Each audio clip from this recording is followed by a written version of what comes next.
All right, now I flipped my board around to the other side, and on this half we're not going to draw out our tree line ahead of time. We're just going to paint it in as we go.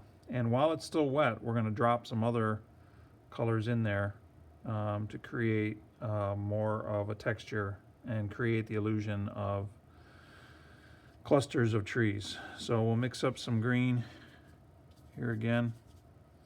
Need a little bit more water. Not really flowing on for me.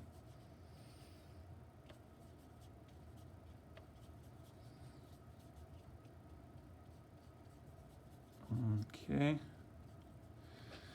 All right, and then I'm just gonna, again, I'm gonna start with a line along the bottom, and then I'm gonna just start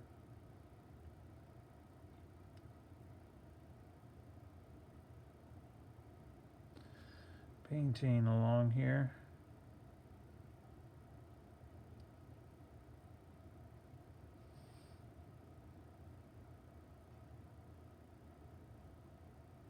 And I'm kind of, I guess I was going to go all the way across, and I'm going to throw some water paint back in there to kind of make sure that that is staying wet on me. This brush is almost a little too big for this. Just kind of be really random with it. Okay, there we go, something like this. Okay, put some paint back in there, keep it wet.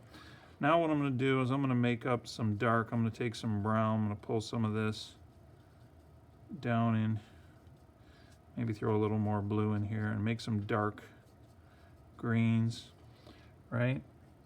And then I'm going to come in along the bottom, but also in here randomly throw some of this other darker green in here.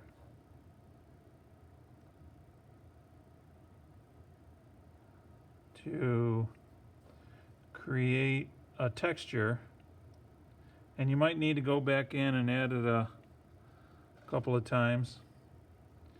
And what that does, like I was saying, really need that paint to be a little bit thicker to have an impact. Oh, got it turned a little bit. Yeah, that's all right. Yeah, I'll throw even a little bit of yellowish green in there. No, that not really showing up. But there you go. So what it does is as that dries and those colors kind of fuse together, it creates more of a texture of like clusters of trees. Okay. All right, I'll do this one more time. I mixed up a little bit more paint. I'm going to use my pointed brush this time.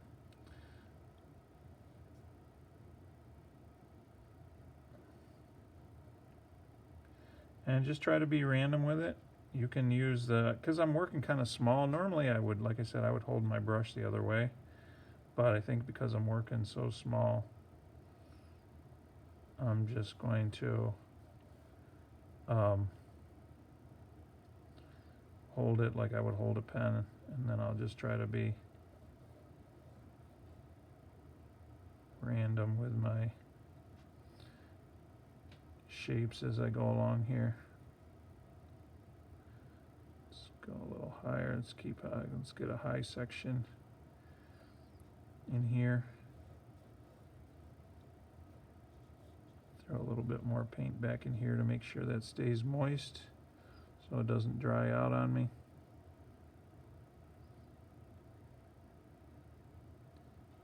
Something that looks like a pine tree maybe in there a little bit. All right. Okay, there we go. Now we got to mix up some dark paint. I'm going to go right to my blue and my brown and throw a little yellow in there. A little more brown. Should really get some fresh, there we go. I need some fresh, thick, dark. Then throw some, there we go. Throw a touch of yellow in there. All right, let's see. I guess a tree back in here. Maybe we'll darken that up a little bit. And you almost have to kind of use your imagination and sort of look for trees and sort of imagine separations in trees. They can go along the bottoms. And we'll make this one, turn that one into something. So almost kind of let it come alive and sort of imagine, you know, separations in the trees. So that time it worked a little bit better. Here my paint wasn't dark enough, so by the time it all dried it sort of dispersed. This time here I got my paint a little bit thicker, so it has a little bit more of an impact.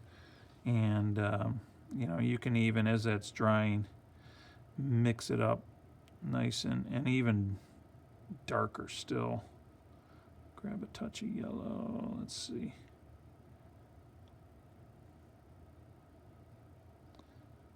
Can even get some more. Let's try something else here maybe. There we go. You don't want to get too carried away with it, but so you can see that paint's a little bit thicker. It stayed, when the paint is thicker, it stays in place. Maybe I'll just add sort of a kind of a, looks like sort of a pine tree back in here, and let that sort of touch down. And that's another thing you can do, right? Just add a little something in the background there.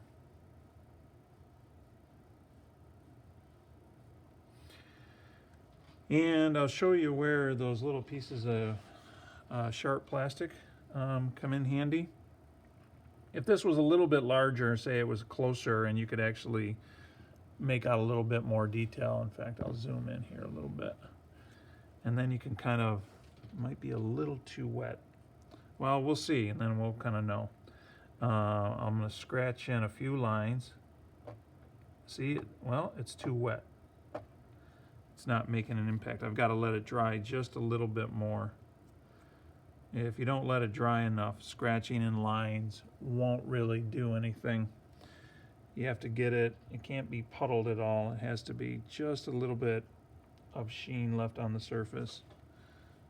Maybe over here, off to the side. It's starting to dry here. Yeah, there we go. When it's dry enough, these are really too small to be doing scratching, but let's try in here. As you scratch into the surface, I'll have to do it again later, it kind of creates the illusion. It scrapes away the paint actually, and reveals the white underneath, which looks like a, you know, light on the tree trunk, or, you know, perhaps there's a birch tree there or something. And you can do a little branch coming off, but it's almost too small. I painted this so small, I can't make strokes short enough to really do much of anything. But anyway, that's what you're going to practice. Zoom out. Paint the tree lines with a flat color.